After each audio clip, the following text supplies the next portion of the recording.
Hello friends, नमस्कार। स्वागत है आप सभी का अपने यूट्यूब चैनल ड्रीमर यूपीएससी में। तो उम्मीद है कि जो ये एनसीईआरटी का शॉर्ट नोट्स का सीरीज़ चल रहा है उससे आप लोगों को फ़ायदा हो रहा होगा। तो एनसीईआरटी की जो सीरीज़ चल रही है उसमें आज हम बात करेंगे क्लासिक्स, हमारे अतीत के अध्याय तीसरे के बारे में। अध्याय तीसरा है हमारा आरंभिक नगर। इसके पहले हमने अध्याय पहला और अध्याय दूसरे के बारे में बात कर चुके हैं। आप चैनल के प्लेलिस्ट में जाके देख सकते हैं, ठीक है। अध्याय पहला और अध्याय दूसरा, और आज हम बात करेंगे अध्याय तीसरा। अध्याय तीसरा में है आरंभिक नगर, ठीक है। तो चलिए स्टार्ट करते हैं समय को। तो सबसे पहले हम जो जानेंगे वो है कि हड़प्पा की कहानी, ठीक है।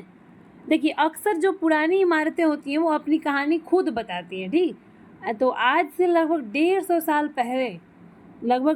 साल पहले जब पंजाब में पहली बार रेलवे लाइन बिछाया जा रहा था, तब इंजीनियरों को अचानक से क्या हुआ कि हड़प्पा पुरास्थल मिला, जो हड़प्पा पुरास्थल मिला, और ये आधुनिक पाकिस्तान में, ठीक है। मतलब कि जब पंजाब में पहली बार रेलवे लाइन बिछाया जा रहा था तो उसी टाइम इंजीनियरों को हड़प्पा पुरास्थल मिला। अब ये कैसे मिला इसके बारे में जानते हैं। देखिए, तो जो इंजीनियर थे उन्होंने सोचा कि एक ऐसा खंडहर है जहाँ से अच्छी ईंट मिलेंगी। यह सोचकर वो हड़प्पा के खंडरों से हजारों ईंटें उखाड़ ले गए, जिससे उन्होंने रेलवे लाइन बिछाई और उससे कई इमारतें पूरी तरह नष्ट हो गई। उसके बाद लगभग 80 साल पहले पुरातत्विदों के द्वारा ये ढूंढा गया, ठीक है। ये जो खंडर था वो खंडर उपमहाद्वीप के सबसे पुराने शहरों में से एक था। जब पुरातत्विदों ने 80 साल पहले इसको ढूंढना शुरू किया, देखिए 150 साल पहले हमें इसके बारे में पता लगा जब पंजाब में रेलवे लाइन बिछाई जा रही थी, लेकिन उसके बाद क्या हुआ कि जब जानकारी मिली तो फिर छोड़ दिया गया। तो 80 साल पहले, मतलब आज से 80 साल पहले पुरातत्विदों जो थे उनके द्वारा इस स्थल को ढूंढा गया, और इस खंडर के बारे में ये बात सामने आई कि उपमहाद्वीप का सबसे पुराना शहरों में से एक है ये खंडर, ठीक है। चूँकि इस नगर की खोज सबसे पहले हुई थी, तो जो इसके बाद जो भी हमें साक्ष्य मिले या फिर पुरास्थल मिले, जो इमारतें मिली, चीज़ें मिले, उसे क्या कहा गया, तो उसे हड़प्पा सभ्यता की इमारतें कहेंगे, ठीक है। इसके बाद जो भी चीज़ मिल रही थी उसे हड़प्पा सभ्यता की इमारतें कहेंगे। आगे बढ़ते हैं। अब देखिए, ये जो हड़प्पा नगर थी और हड़प्पा सभ्यता जो भी है, हड़प्पा नगर, उसका विस्तार कहाँ से कहाँ तक था, तो इसका देखिए, ये अभी आधुनिक पाकिस्तान, जो आज पाकिस्तान बना है, उसके पंजाब और सिंध प्रांतों तथा भारत के पंजाब, हरियाणा, राजस्थान और गुजरात जैसे प्रांतों से यहाँ से साक्ष्य मिले हैं इस सभ्यता के, ठीक है। इस सभ्यता के साक्ष्य यहाँ से मिले, और इन्हीं सभी स्थलों से पुरातत्विदों को क्या हुआ कि अनोखी अनोखी वस्तुएं मिली। मतलब जैसे कि मिट्टी के बर्तन मिले, पत्थर के बाट, मोहरे, मानके, तांबे के उपकरण, पत्थर के ब्लेड, ये सब मिले, जिसके द्वारा पुरातत्विदों द्वारा पता लगाया गया कि यहाँ पे एक कोई सभ्यता थी पहले, जो कि बहुत वर्ष पहले सभ्यता थी, जिसका अब पतन हो चुका है, ठीक है। आगे बढ़ते हैं हम नगरों की विशेषता की तरफ। देखिए, मतलब वैसे तो इस नगरों का विभाजन दो से कई अधिक हिस्सों में विभाजित कर दिया गया था, लेकिन हमेशा जो पश्चिमी भाग था वो छोटा था और पूर्वी भाग बड़ा था। लेकिन ये ऊंचाई पर बना था, और ये निचले इलाके में था, ठीक है। ये बड़ा तो था लेकिन ये निचले इलाके में था, और ये छोटा था लेकिन ऊंचाई में बना था। तो इसको कहा गया नगर दुर्ग, और इसको नगर निचला नगर कहा गया, ठीक है। देखिए, नगरों का विभाजन पश्चिमी और पूर्वी में हुआ। पश्चिमी जो इलाका था वो छोटा था लेकिन ऊंचाई पे था, ऊंचाई वाले भाग पे बना था। पूर्वी इलाका जो था वो बड़ा था लेकिन इस निचले इलाके में बना था, तो इसको नगर दुर्ग कहा गया। जो ऊंचाई वाले इलाके में बना था उसे नगर दुर्ग कहा गया, और जो निचले इलाके में बना था उसे निचला नगर कहा गया, ठीक है। तो देखिए, अब जो इन दोनों जो ये दुर्ग और नगर का निर्माण हुआ था, इन दोनों हिस्सों की जो चारदीवारियाँ थी वो पक्की ईंटों के द्वारा बनाई गई थी, ठीक है। पक्की ईंटों के द्वारा बनाई जाती थी। इसकी ईंटें इतनी अच्छी पकी थी कि हजारों साल बाद आज तक उनकी दीवारें खड़ी रही हैं। दीवार बनाने के लिए मतलब कि अभी तक उसकी दीवार खड़ी है। हम अभी लास्ट में दिखाएंगे हड़प्पा सभ्यता की दीवारें भी। तो क्या होता था कि ये लोग दीवार बनाने के लिए ईंटों की चिनाई इस तरह से करते थे कि दीवारें खूब मजबूत रहें, मतलब बहुत अच्छे तरीके से दीवार बनाते थे मतलब कि बहुत मजबूत रहती थी वो दीवारें। और इनकी जो खास इमारतें थी, जो कुछ मतलब नगर दुर्ग में जो कुछ खास इमारतें थी, ये खास इमारतें उनमें से मोहनजोदड़ो सबसे इम्पॉर्टेंट है। मोहनजोदड़ो के पास एक खास तालाब बनाया गया था, ठीक है। ये नगर के बारे में बताया जा रहा है कि किस मतलब कहाँ पे क्या क्या था। तो मोहनजोदड़ो में एक खास तालाब था जिसे महान स्नानागार कहा जाता है। तो महान स्नानागार एक साक्ष्य कहाँ से मिला है? मोहनजोदड़ो से, ठीक है। और ये जो तालाब बना था उसको बनाने में ईंट प्लास्टर का इस्तेमाल किया गया था। और इसमें पानी का रिसाव ना हो तो क्या किया गया था कि प्लास्टिक के ऊपर चारकोल का परत चढ़ाया गया था जिससे पानी का रिसाव नहीं होगा, ठीक है। मतलब इसको भी बहुत मजबूती तरीके से बनाया गया था। ईंट प्लास्टर से तो बनाया गया था और पानी का रिसाव ना हो इसके लिए उसके ऊपर से चारकोल की परत चढ़ाई गई थी।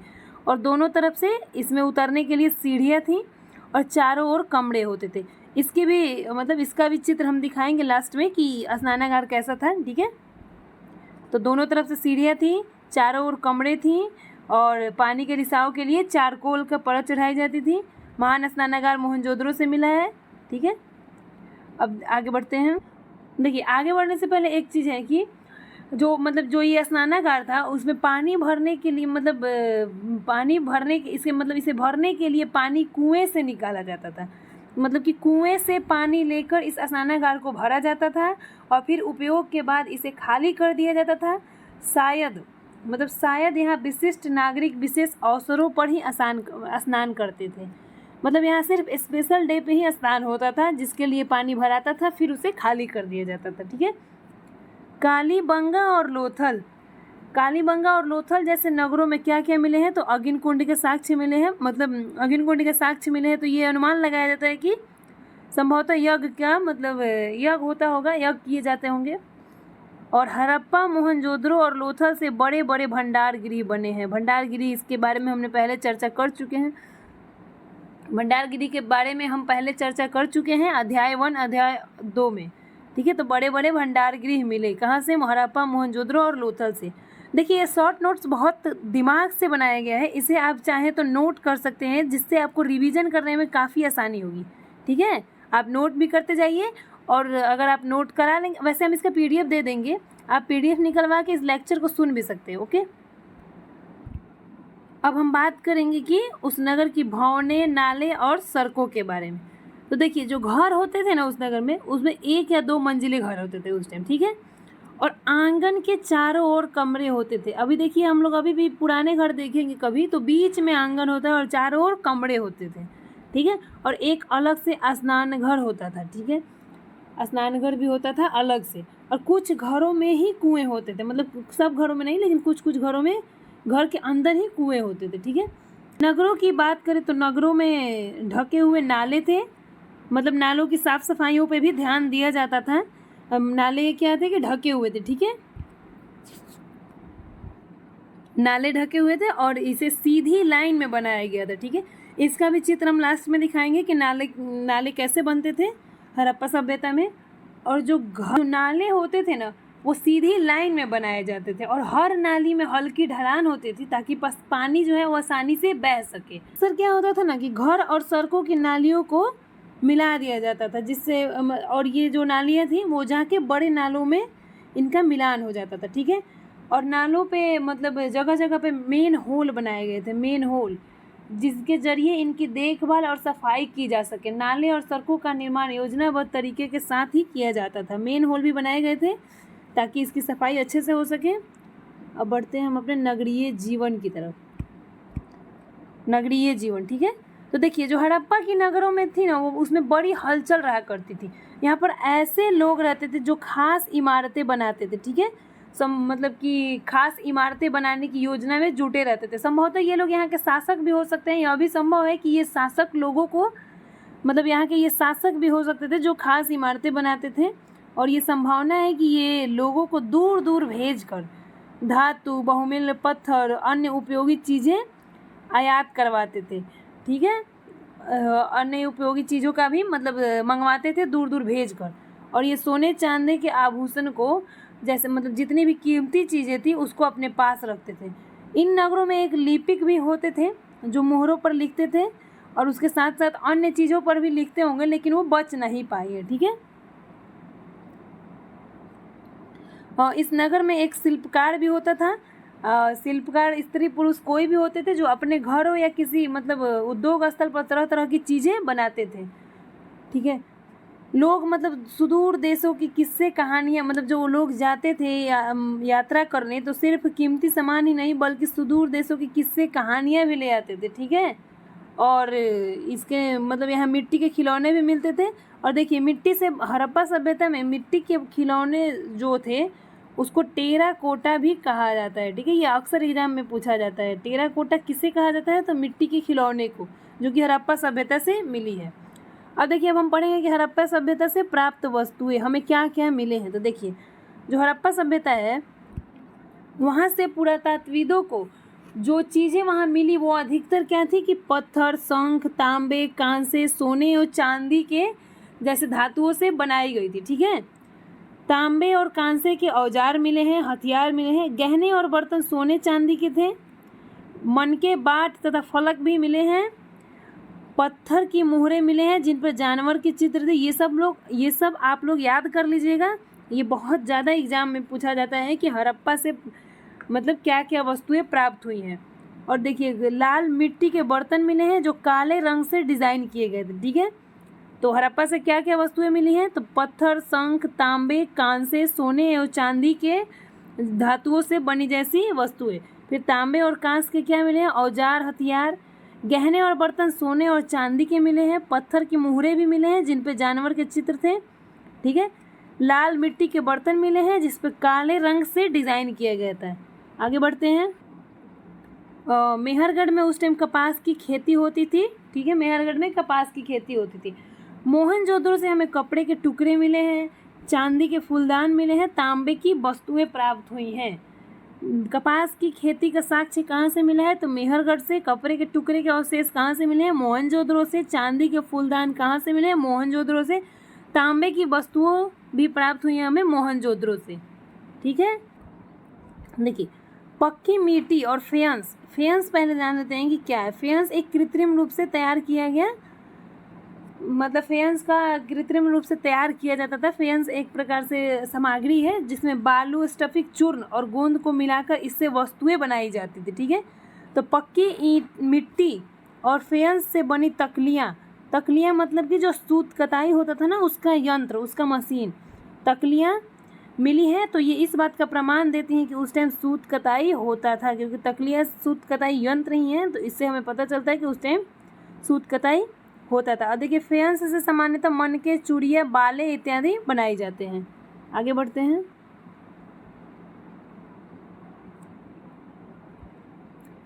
आगे है कच्चे माल की खोज। ठीक है। देखिए कच्चे माल उसको कहते हैं जो प्राकृतिक रूप से मिलते हैं या फिर किसान या पशुपालक उसका उत्पादन करते हैं। जैसे कि लकड़ी जो है वो कच्चा माल है, लकड़ी या धातु यश। और जो कपास है वो भी कच्चा माल है, लेकिन जो कि मतलब कि प्राकृतिक रूप से जो कच्चा माल है वो लकड़ी हो गया, और जो किसान या पशुपालक उत्पादन करते हैं वो कपास हो गया। ठीक है। देखिए लकड़ी प्राकृतिक कच्चा माल कैसे हो गया कि ये प्राकृतिक कच्चा माल ही है, लेकिन देखिए इसके बाद इसमें क्या होता था कि कई तरह की चीज़ें बनाई जाती थी। ठीक है। और किसान द्वारा जो पैदा किए गए कपास होता था उसे भी कच्चा माल कहते हैं, लेकिन इसमें बाद में कताई, बुनाई करके कपड़ा तैयार किया जाता था। ठीक है। हड़प्पा में लोगों को कई चीज़ें वह मिलती थी, लेकिन देखिए तांबा, लोहा, सोना, चांदी और बहुमूल्य पदार्थों का दूर से आयात होता था। मतलब हड़प्पा में बहुत सारी चीज़ें तो मिलती थी, लेकिन तांबा, लोहा, सोना, चांदी और बहुमूल्य पत्थरों का दूर से आयात होता था। ठीक है। कहाँ से क्या होता था ये देख लेते हैं। देखिए तांबे का आयात वर्तमान में जो राजस्थान है, उस टाइम तो राजस्थान नहीं था, मतलब वर्तमान का राजस्थान और ओमान जो वहाँ से तांबे का आयात होता था। जो टीन होता है, टीन का आयात ईरान और अफगानिस्तान से। सोने का आयात आधुनिक कर्नाटक से। बहुमूल्य पत्थर कहाँ से आते थे? गुजरात, ईरान और अफगानिस्तान से। देखिए इसको याद कर लीजिएगा कि हड़प्पा सभ्यता में तांबे का आयात राजस्थान और ओमान से होता है, टीन का आयात ईरान और अफगानिस्तान से, सोने का आयात आधुनिक कर्नाटक से, और बहुमूल्य पत्थर गुजरात, ईरान और अफगानिस्तान से। ठीक है,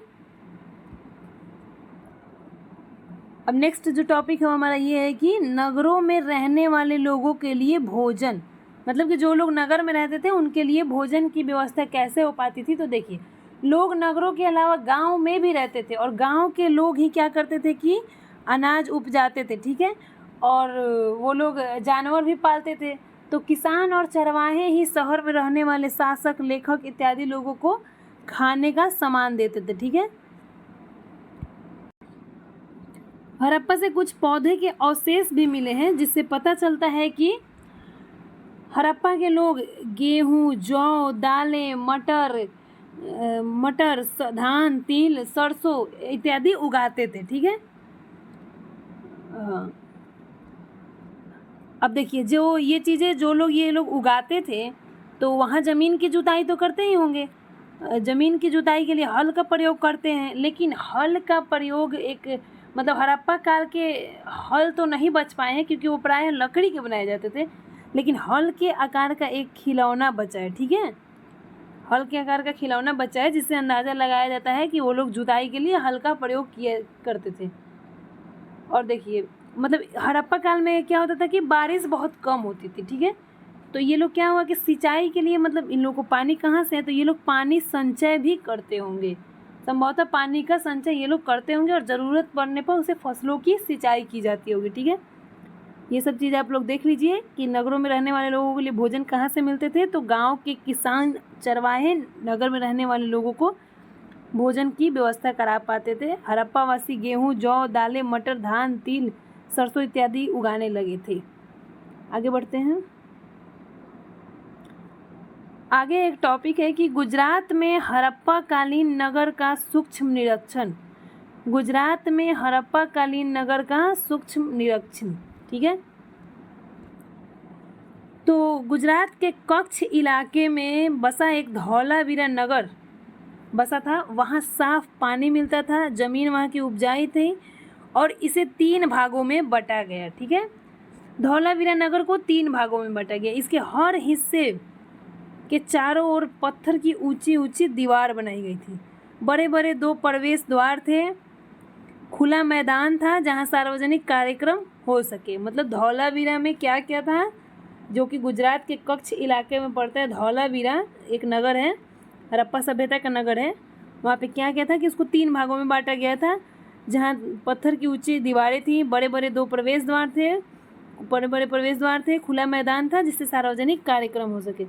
फिर गुजरात का ही एक नगर है जो हड़प्पा नगर में आता है, लोथल। ये खंभात की खाड़ी से मिलने वाली जो साबरमती है, उसी साबरमती नदी के एक उप नदी के किनारे बसा हुआ लोथल है। ठीक है, लोथल से कीमती पत्थर के साक्ष्य मिले हैं, जहाँ कीमती पत्थर का आसानी से कच्चा माल मिल जाता था। इन पत्थर, शंख और धातुओं से बनाई गई चीज़ों का एक महत्वपूर्ण केंद्र था ये। ठीक है, मतलब जो लोथल था वो पत्थर, शंख और धातुओं से बनाई गई चीज़ों का एक महत्वपूर्ण केंद्र था। यहाँ पे भंडार गृह भी था। ठीक है, इस नगर में एक भंडार गृह भी था और इस भंडार गृह से कई सारी मुहरें मिली हैं, मुद्रांकन मुहरबंदी मिले। मुहरबंदी मतलब कि जो गीली मिट्टी पर दबाने से उनकी छाप उधर जाती है। ठीक है, तो मुहरें मिली है, मुद्रांकन मिला है और एक बंदरगाह भी था लोथल में, जो कि बहुत बड़ा तालाब था। इसकी भी फ़ोटो हम दिखाएंगे लास्ट में। तो लोथल से एक बंदरगाह मिला है। ठीक है, लोथल एक बंदरगाह ही है। ठीक है, तो ये सब चीज़ें हड़प्पा सभ्यता से मिली हैं और ये हड़प्पा सभ्यता का मतलब कि नगरीय जीवन से लेके सब चीज़ के बारे में हमने ऊपर डिस्कस कर लिया। अब लास्ट में ये है कि हड़प्पा सभ्यता के अंत का रहस्य क्या है, मतलब कि इसका पतन कैसे हुआ। तो देखिए अचानक मतलब लगभग 3900 साल पहले अचानक से बदलाव आया और क्या हुआ कि लेखन, मुहर, बाँट का प्रयोग बंद हो गया, कच्चे माल का आयात कम हो गया, मोहनजोदड़ो की सड़कों पर कचरे दिखने लगे, जल निकासी प्रणाली नष्ट हो गया। ये सब चीज़ जब अचानक से बदलाव आने लगे तो मतलब अचानक से बदलाव हुआ और हड़प्पा सभ्यता का अंत होने लगा। अब अंत का, इन सभी अंत का कारण क्या है? तो कुछ विद्वानों का कहना है कि नदियाँ सूख गई, नदियाँ सूख गई जिसके कारण हड़प्पा सभ्यता का अंत हो गया। कुछ विद्वानों का कहना है कि जंगलों का विनाश हो गया। जंगलों के विनाश का संबंध इस बात से है कि ईंट पकाने के लिए ईंधन की ज़रूरत पड़ती थी, और इसके अलावा मवेशी जो जानवर थे बड़े बड़े झुंडों से चारगाह और घास वाले मैदान समाप्त हो गए। कुछ इलाकों, तो कुछ विद्वान कहते हैं कि कुछ इलाकों में बाढ़ आ गई। लेकिन देखिए, ये सब से मेन जो रीज़न है इस सभ्यता का पतन होने का वो स्पष्ट नहीं हो पाया है, लेकिन परिवर्तन का असर तो दिखा है। और असर कैसे देखा है कि आधुनिक पाकिस्तान जो है वहाँ सिंध एवं पंजाब की बस्तियाँ उजड़ गई। कई लोग पूर्व और दक्षिण के इलाकों में नई और छोटी बस्तियों में जाकर बस गए। तो इस प्रकार परिवर्तन का असर दिखा और सिंधु घाटी सभ्यता या हड़प्पा सभ्यता का पतन हुआ। लेकिन इसका जो मतलब मेन रीज़न क्या है, इस पतन का कारण क्या है, ये कह पाना संभव नहीं है, क्योंकि अलग अलग विद्वानों ने अलग अलग मत दिया है। इसके बारे में हम आगे डिस्कस करेंगे। आगे के जो कक्षाएं की इतिहास की किताब होंगी उन सारी किताबों में हम इसके बारे में आगे बढ़ेंगे। अब देखिए, ये हमारा महान स्नानागार है। देखिए बीच में तालाब है और ये दोनों तरफ से सीढ़ियाँ बनाई गई हैं और चारों तरफ कमरे हैं। ठीक है, ये मोहनजोदड़ो से मिला था, मोहनजोदड़ो में मतलब साक्ष्य मिला था। और ये महान स्नानागार है। दूसरा चित्र देखते हैं।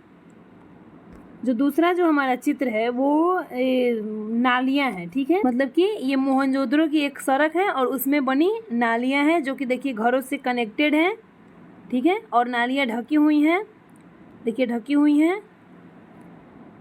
आगे जो एक और चित्र है, और ये जो है मतलब कि जो हड़प्पा के नगरों में ईंटों की जो चिनाई होती थी वही चिनाई किया हुआ ये ईंट है। ठीक है, और ये हमारा है जो लोथल का बंदरगाह था, जो कि बहुत बड़ा तालाब लोथल का है, जो जहाँ समुद्र के रास्ते आने वाली नावें रुक सकती थी। तो देखिए ये तालाब है, यहाँ बड़े बड़े प्रवेश द्वार हैं। ठीक है, ये हमारा लोथल बंदरगाह है। तो देखिए इस प्रकार हमारा अध्याय 3 समाप्त होता है। उम्मीद है आप लोगों को मतलब ये लेक्चर पसंद आया होगा, आप लोगों के लिए उपयोगी होगा। तो प्लीज़ चैनल को लाइक, शेयर और सब्सक्राइब कर दीजिएगा। Thank you so much.